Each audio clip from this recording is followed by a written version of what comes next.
J'ai beaucoup de choses. J'ai d'abord mes 2 enfants qui ont besoin aussi de leur maman, donc c'est pour ça que j'ai quand même des après-midi consacrés à eux. Je suis aussi conseillère communale, pour les Vaudois plutôt municipale du coup. Donc ça prend quand même du temps. Ça me permet aussi de comprendre certains enjeux de la politique, un domaine qui ne m'était pas vraiment destiné, mais j'aime faire des choses pour la communauté et puis c'est plus sous cet aspect-là que j'ai voulu commencer le conseil communal pour apporter quelque chose aux habitants de ma commune.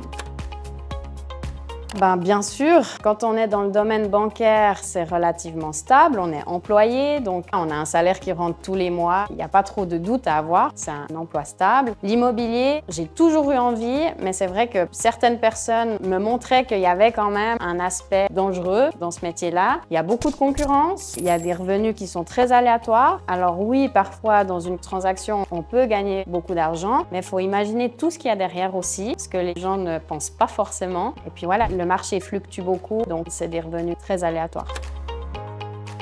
Je suis pas quelqu'un qui montre vraiment mon stress de manière générale, donc je la gère assez bien. Après, c'est vrai qu'il y a parfois des événements avec des signatures, des ventes qui s'enchaînent, où là, il peut y avoir quand même une certaine pression parce que si tout n'aboutit pas comme on le souhaite, ça peut influencer la vie des gens. C'est plus ça qui me met la pression. On n'a pas le pouvoir sur tous les éléments qui arrivent, puis du coup, c'est ça qui peut des fois être un peu stressant, je dirais.